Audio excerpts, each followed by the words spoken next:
على رسوله النبي الأمين الكريم الرؤوف الرحيم وعلى آله وأهل بيته الطيبين والطاهرين والمعصومين الأجمعين، خصوصا على سيدنا غوث الأعظم على جده النبينا عليه الصلاة والسلام। মুআজ্জাজ সামিন কিরাম, আজকে পবিত্র শোকাবহ মুহররম মাসের পঞ্চম রজনী। আজকের রজনীতে আমি আলোচনার পূর্বে আমার আল্লাহ মাওলা হুজুর পাক সাল্লাল্লাহু আলাইহি সাল্লামের 36তম আওলাদ পাক বর্তমান গাজী সজ্জানা দাসী জামানার ইমাম জামানার গাউস হযরত সৈয়দ শাহ ইয়াসুফ আলী আল কাদরি আলাইহিদ্দিন পাক সাল্লাম পাকের কদম যুগলে ভক্তিপূর্ণ কদম বুসি সেজদা আরজ করত এবং তাঁর পবিত্র আল আওলাদ আহলে বাইত কিবলা বাবাগণের কদম যুগলে সেজদা ও কদম বুসি আরজ করত। আপনারা সবাই অবগত আছেন যে মুহররম মাসের দ্বিতীয় রজনী থেকে শুরু করে অদ্যাবধি অর্থাৎ চতুর্থ রজনী পর্যন্ত হযরতে ইমাম হুসাইন আলাইহিস সালাম পাকে মক্কা থেকে ইরাকে যাত্রার জানারা আশেকান, যে সকল আশেকানেরা তাকে অনুরোধ করেছিলেন না আসার, সেই প্রসঙ্গে এবং পথের মধ্যে দু একটি ঘটনা আলোচনা করেছি। আজকে যে আলোচনাটা করব, যদি আমার মালিক পাক দয়া করেন, সেটা হলো হযরতে মুসলিম বিন আকিল আলাইহিস সালাম পাকের। তো তার আগে ইমাম পাক সম্পর্কে একটা হাদিস আপনাদের মাঝে তুলে ধরছি, যে হাদিসখানা গুরুত্ব এত যে আজকে আমরা কেন এনাদের প্রতি এত মহব্বত করি, মাকাম করি, মর্সিয়া করছি, এই হাদিসখানা থেকে স্পষ্ট যে হয়ে যায় যে এনাদের সাথে আমরা কেন করি। এই হাদিসখানা নেওয়া হয়েছে হাকিম আল মুস্তাদরাক ৩য় খণ্ড পৃষ্ঠা ১৭৪, হাদিস নং ৪৭৭৭। মুহিব্বে তাবারি জাখায়েরুল উকবা পৃষ্ঠা ৫১। ফাসুবি আল মারি ফাতু ওয়াত তারিখ প্রথম খণ্ড পৃষ্ঠা ৫০৫। আল্লামা হাকিম হাদিস শরীফটিকে ইসলাম ইমাম মুসলিমের শর্ত অনুসারে সহিহ বলেছেন।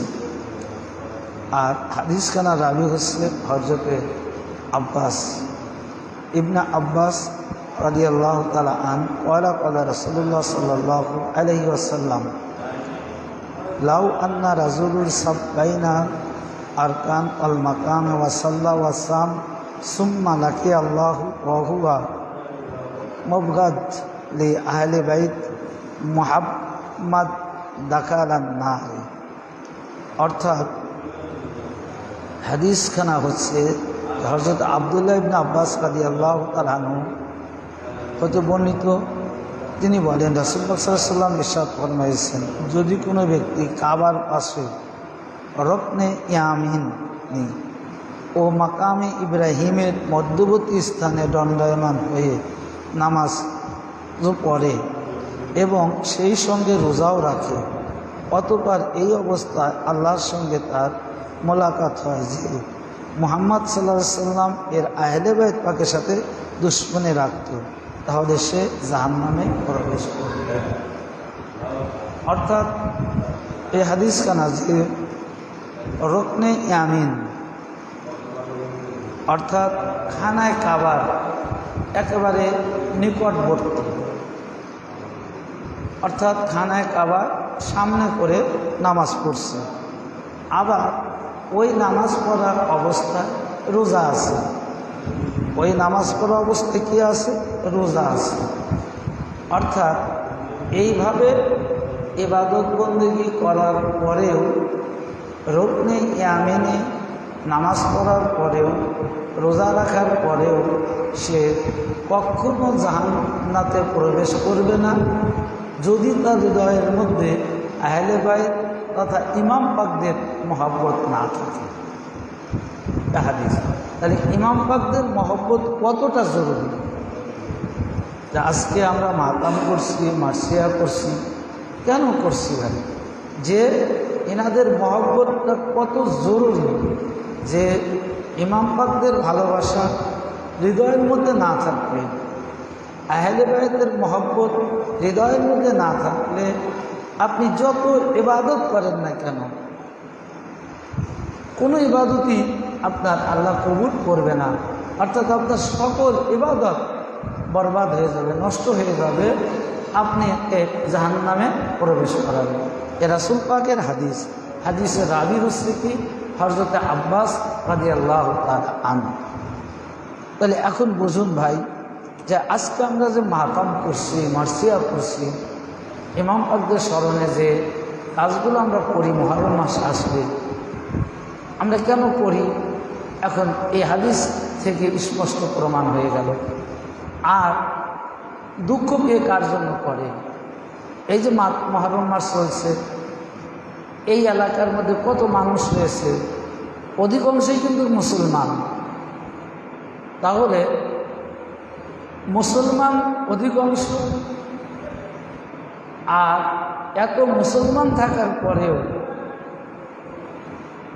যে ধর্মটা গ্রহণ করলে মুসলমান হওয়া যায়, নাম হয় মুসলমান, সেই ধর্মের নাম হচ্ছে ইসলাম। সে ধর্মের নাম কি? ইসলাম। আর এই ইসলাম ধর্মটা জিন্দা হয়েছে ইমাম পাকের কারণে। তাহলে আজকে যে ইমাম পাক ইসলাম ধর্ম জিন্দা করলেন, আর সেই ধর্ম গ্রহণ করে আজকে আমরা মুসলমান, যারা আপনারা মুসলমান হয়েছেন, অথচ আজকের এই মুহররম মাসটা তারই দুঃখের মাস, কষ্টের মাস, শাহাদাতের মাস, কিন্তু নাম মুসলমান, ইসলাম ধর্ম গ্রহণ করে মুসলিম দাবি করছেন, কিন্তু যার জন্য ইসলাম ধর্মটা পেলেন, যিনি ইসলামকে জিন্দা করে গেলেন, আজকে তানার এই দুঃখ কষ্টের মাসে আজকে তানার কোনো জিকির নাই, তানার নাম নাই, তানার স্মরণ করছে না। এটি কেমন মুসলমান? চিন্তা করে দেখেন, যে যিনি ইসলাম দিয়ে গেলেন, আজকে আমরা তার মহব্বত রাখছি না। তো সেই জন্য রাসূল পাক সাল্লাল্লাহু আলাইহি সাল্লাম হাদিস দ্বারা প্রমাণ করে গেলেন যে তুমি যতই টুপি পরো, যতই জুব্বা পরো, তুমি হজ করে হাজি হতে পারো, কিন্তু জান্নাতি হতে পারবে না। নামাজ পড়ে নামাজি হতে পারবে, কিন্তু ওই নামাজি জান্নাতে যাবে না। রোজা রেখে রোজাদার হবে, কিন্তু ওই রোজাদার জান্নাতে যাবে না যদি তোমাদের হৃদয়ের মধ্যে, ওই নামাজি হৃদয়ে, রোজাদারের হৃদয়ে, হজের হাজির হৃদয়ে যদি ইমাম পাকদের ভালোবাসা না থাকে। তো সকল ইবাদত করার পূর্ব শর্ত আগে ইমাম পাকদের ভালোবাসা হৃদয়ের মধ্যে গ্রহণ করতে হবে। ইমাম পাকদের ভালোবাসা যদি আমরা গ্রহণ করি, রাখতে পারি, তাহলে আমরা আশা করতে পারবো যে আমাদের নামাজ, যা হজ, যাকাত মহান আল্লাহ তাআলা গ্রহণ করবেন। আর ইনাদের মহব্বত না থাকলে আশা তো দূরের কথা, কখনো সম্ভবই হবে না। রাসূল পাকের হাদিস স্পষ্ট প্রমাণ করে দিয়ে গেলেন। আজকে হজরতে মুসলিম বিন আকিল জানাকে যখন মক্কা থেকে, মানে কি বলে, কুফা হতে অসংখ্য চিঠি ইমাম পাকের কাছে লিখলেন, প্রায় 200 চিঠির উপরে।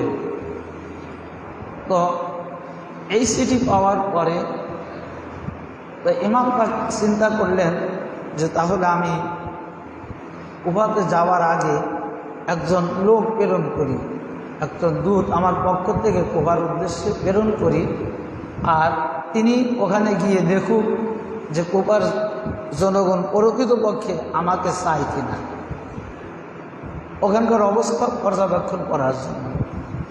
তো রমজান মাসের মাঝামাঝি রাতে হজরতে মুসলিম বিন আকিল আলাইহিসসালামকে ইমাম পাক কি করলেন, কুফার উদ্দেশ্যে প্রেরণ করলেন। আর তিনি কুফাতে গেলেন তার 2 সন্তান, একেবারে শিশু 2 সন্তানকে সঙ্গে নিয়ে।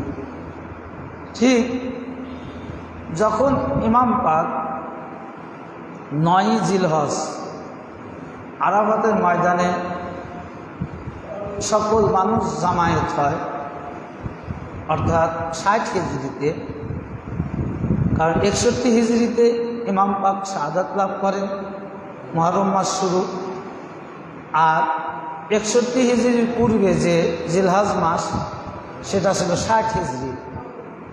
এই 60 হিজরি জিলহজ মাসের 9 তারিখে হজরতে মুসলিম বিন আকিলকে শহীদ করে।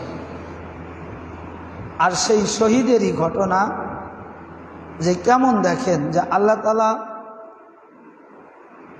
শহীদদের বিনিময়, যে আল্লাহ তাআলা যে বলছেন যে যারা আল্লাহর রাস্তায় শাহাদাত লাভ করে তারা মৃত্যুবরণ করে না। কোরআনের কথা যে আলা তাকুলু লিমান ইউকতালু ফি সাবিলিল্লাহি আমওয়াতুন বাল আহইয়াউ ওয়ালাকিন লা তাশউরুন, যে যারা আল্লাহর রাস্তায় শহীদ হয় তাদেরকে তোমরা মৃত্যু বলো না, বরং তারা জীবিত। যে কেমন জীবিত, যে যতগুলো শহীদ কারবালার মহল্লা থেকে এবং ইমাম পাকের আশেকানরা, যারা যতগুলো ইমাম পাকদের যত আশেকান শাহাদাত লাভ করেছে, তারা শহীদের পূর্বে এইটুকু তাঁরা পেয়েছেন একবারে প্র্যাকটিক্যালিভাবে।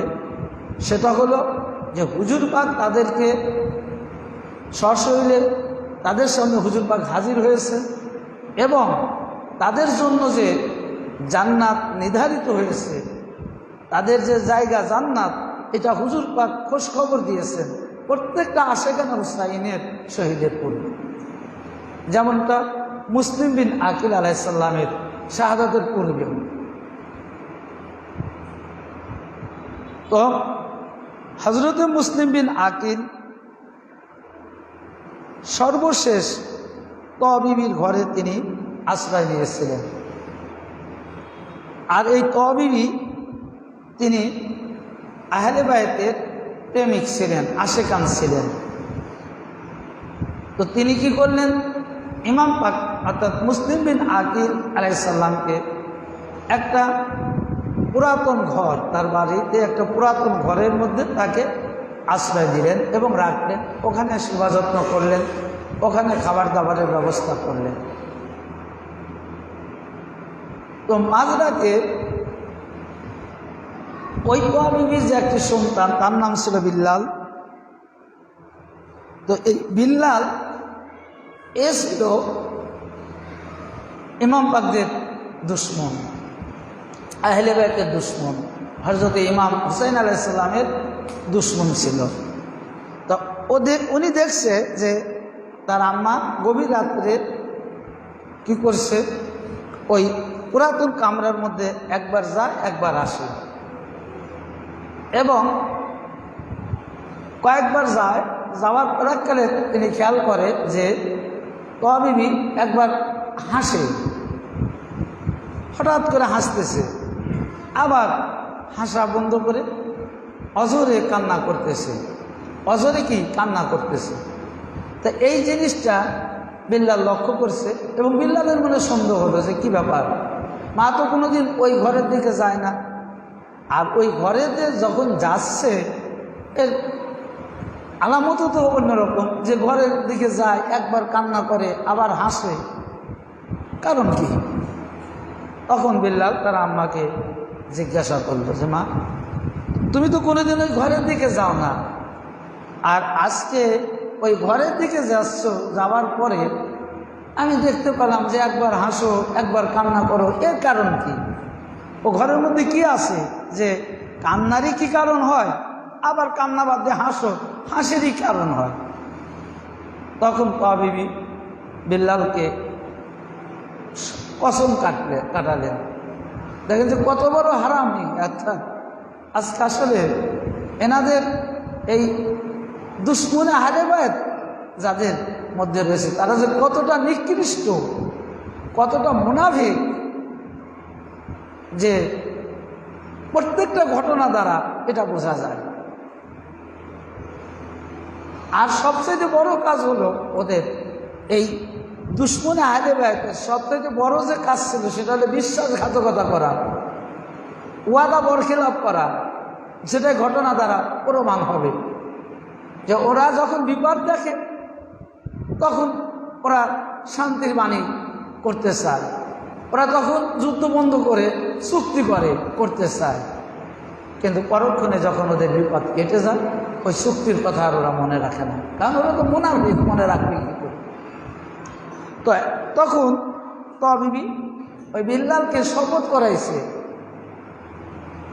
যে তুমি কাউকে বলবে না, এমন একটা ঘটনা আজকে আমার ঘরে। তো বল না, আমি কাউকে বলবো না। তখন বিবি হযরত মুসলিম বিন আকিলের বর্ণনা দিলেন এবং তিনি বললেন যে আমি এই জন্য হাসলাম, আমি এই জন্য হাসছি যে আজকে আমার ঘরে আওলাদে রসুল পাকের বংশের উজ্জ্বল নক্ষত্র আমার ঘরে, অর্থাৎ আমি অধম, আমার মতো পাপীর ঘরে আজকে আওলাদে রসুলের কদম পাক করছে।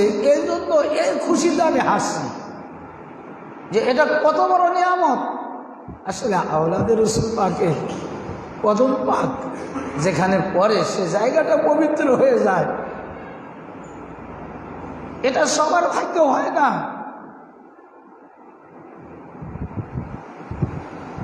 তবে তিনি বলতেছেন যে আওলাদে রসুলের কদম পাক আমার ঘরে, আর এই খুশিতে আমি হাসছিলাম, হাসি।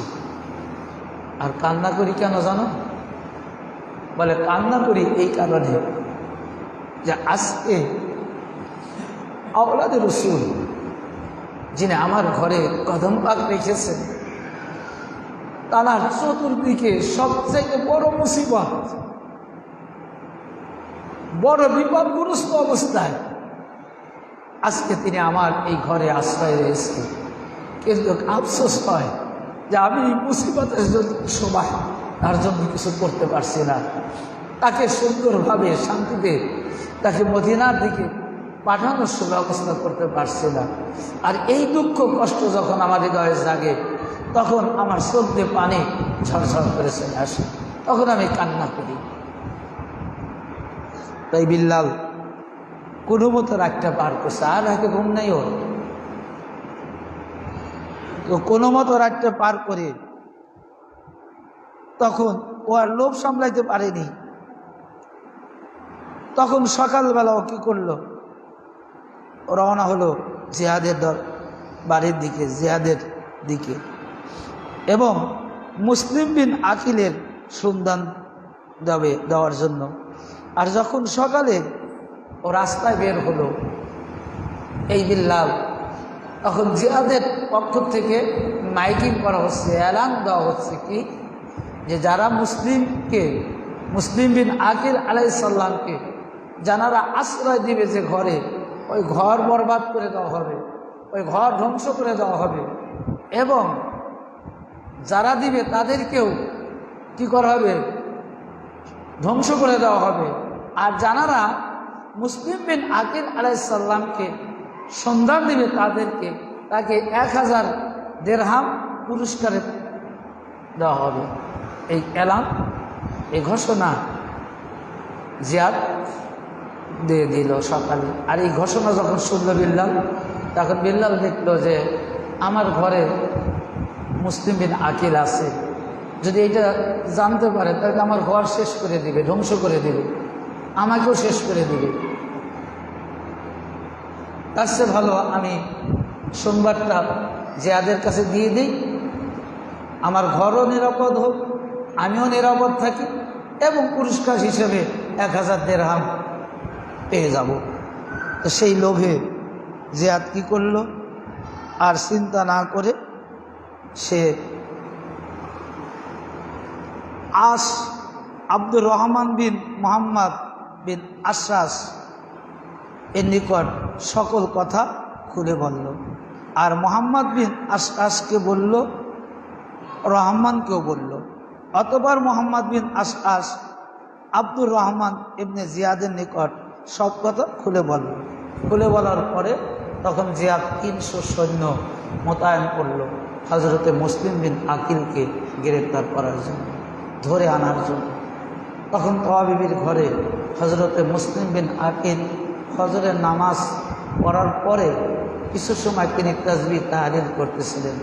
এমন সময় চতুর্দিকে যখন 300 সৈন্য যখন চারদিকে ঘিরে ফেলল, তখন এই শত্রুর এই সৈন্যের শব্দ তার কর্ণে পৌঁছানোর সাথে সাথে তখন সে বুঝতে পারল যে আমি আজকে এই ফজরই আমার শেষ ফজর, আমার চতুর্দিকে সৈন্য ঘেরাও করে ফেলছে, আজ হয়তো আমি আর শেষ খবরটা মওলা ইমাম হুসাইন আলাইহিস সালাম পাকে মনে হাত দিতে পারবে না।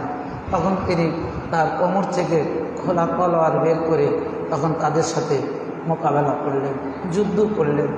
এত যুদ্ধ করছিলেন বীর বিক্রমে, আমি যে বললাম যে যুদ্ধ করে 300 সৈন্যকে পরাভূত করে দিয়েছেন। একটা জিনিস চিন্তা করেন যে একজন সৈন্য, একজন ব্যক্তি যুদ্ধ করছে 300 কাফের বিমানের সাথে, এবং ওই 300 কাফের বিমানের অসংখ্য কাফের বিমানকে সে জাহান্নামে পাঠিয়ে দিয়েছে। তার তলোয়ারে আঘাতে মৃত্যু হয়ে তারা জাহান্নামের দিকে চলে গেছে। তো যখন এই খবর আবার জিয়াদের কাছে দেওয়া হলো যে আমরা 300 সৈন্য কী করছি, মুসলিম বিন আকিলের সাথে যুদ্ধ করে আমরা পারছি না, আমরা ছন্নবিচ্ছিন্ন হয়ে যাচ্ছি।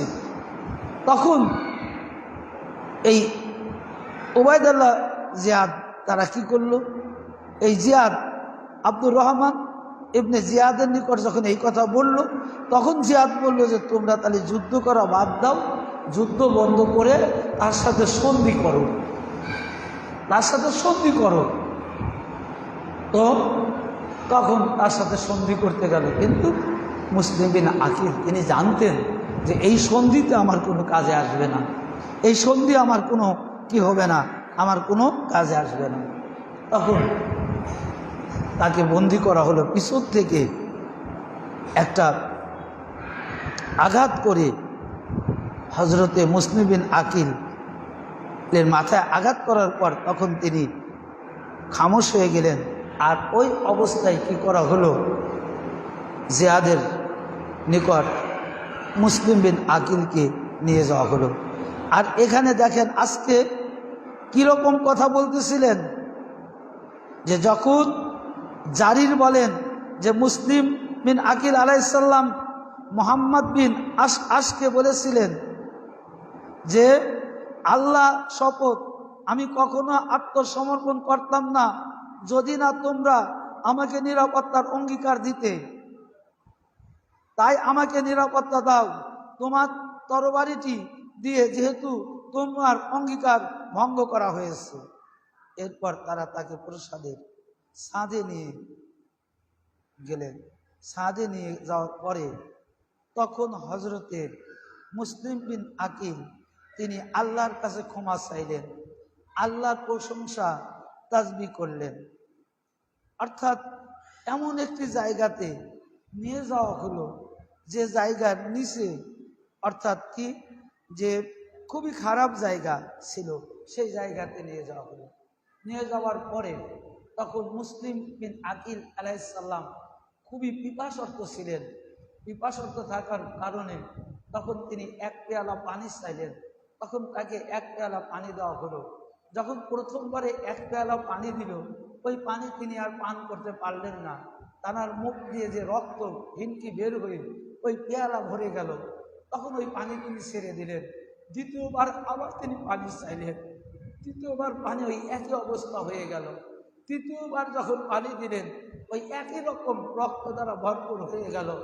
তখন হযরত মুসলিম বিন আকিল তিনি বললেন যে, হায় পরওয়ারদিগার আলম, আজকেই আমার শেষ, আমার আর এই দুনিয়ার কোনো পানি, দুনিয়ার কোনো খাবার আর আমার ভিতরে আর যাবে না, এটাই আমার শেষ।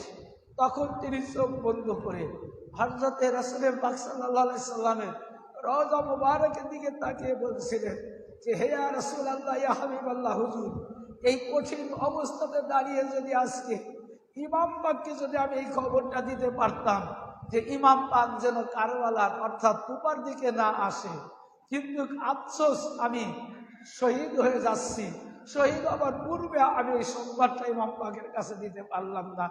তখন তিনি রাসূল পাককে সশরীরে ওই জায়গাতে দেখতে পেলেন এবং হযরতে নবী পাক সাল্লাল্লাহু আলাইহি সাল্লাম হযরতে মুসলিম বিন আকিলকে বললেন যে, হে আকিল, তোমার দুঃখ কষ্টের দিন শেষ হয়ে গেছে, তোমার জন্য আমি অপেক্ষা করছি জান্নাতে, তুমি তাড়াতাড়ি আর কিছুক্ষণের মধ্যেই জান্নাতে তুমি চলে আসবে, আমার সাথে তোমার দিদার হয়ে যাবে।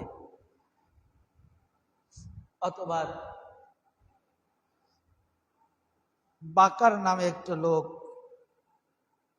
হযরতে মুসলিম বিন আকিলের শাহাদাত কার্য সম্পন্ন করেন। প্রথমে তাকে একটা আঘাত করে, সে আঘাতে তার কোনো কিছুই হলো না। তখন মুসলিম বলল, হে কৃতদাস, তুমি তোমার প্রতিশোধ নাও আমাকে আহত করে। উবাইদুল্লাহ বলল, মৃত্যুর কিনারায় দাঁড়িয়ে তুমি এরকম মর্যাদাবোধ মনে করো? বুকাইর বলল, এরপর আমি তাকে দ্বিতীয়বার আঘাত করলাম এবং তাকে হত্যা করলাম, অর্থাৎ শহীদ করলাম। প্রথমে আঘাত করার পরে তিনি শাহাদাত লাভ করে নাই। দ্বিতীয়বারে যখন তাকে আঘাত করা হলো তখন তিনি শহীদ হয়ে গেল। আর শহীদ করার সাথে সাথে তাকে ওই ছাদ থেকে ছুঁড়ে ফেলে দেওয়া হলো এবং তার দেহটি নিচে জনতার দিকে ছিঁড়ে মেরে দেওয়া হলো। তখন আদেশ দেওয়া হলো তার লাশ ময়লা ফেলার জায়গায় নিয়ে যাওয়া হোক এবং সেখানে ঝুলিয়ে রাখা হোক। অর্থাৎ হযরতে মুসলিম বিন আকিল তিনি যখন শাহাদাত লাভ করলেন, শাহাদাত লাভ করার পরে তার দেহ মুবারকটা একটা ময়লা নর্দমার মধ্যে নিক্ষেপ করে তাকে ওই জায়গাতে টাঙিয়ে রাখা হয়েছিল। এই কারণে টাঙিয়ে রাখা হয়েছিল যাতে মানুষ ভয় পেয়ে ইমামের পক্ষে কেউ না নেয়। বা আজকে এখন যে সামনে যে রজনীগুলো আসবে, প্রত্যেকটা রজনী খুবই শোকাবহ রজনী, শহীদের রজনী। তো মালিক মওলা পাক আমাদের সামনে যে কয়েকটি রজনী আছে, আমরা যেন ইমাম পাকদের শোকের মাজলিস পাকে যথানিয়মে হাজির হয়ে তানাদের শোক মর্ম হত ঘটনাগুলি শ্রবণ করার মধ্য দিয়ে ইমাম পাকদের ভালোবাসা নিজেদের হৃদয়ের মধ্যে তৈরি করে এই দুনিয়ার জিন্দেগি থেকে শেষ বিদায় নিতে পারি। সবাই বলুন আমিন। আমা তাওফিক ইল্লা বিল্লাহ। আসসালামু আলাইকুম ওয়া রাহমাতুল্লাহি ওয়া বারাকাতুহু। আল্লাহুম্মা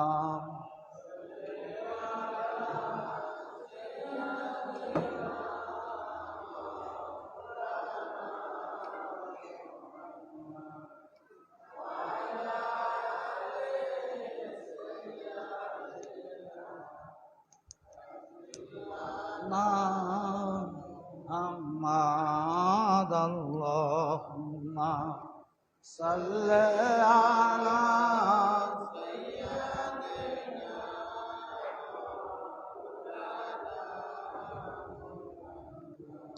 وعلى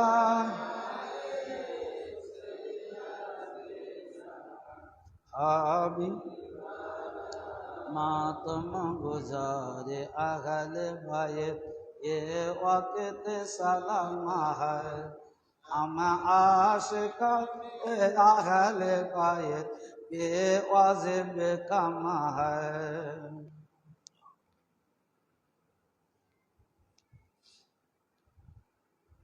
आयशा हे करबो बाला आप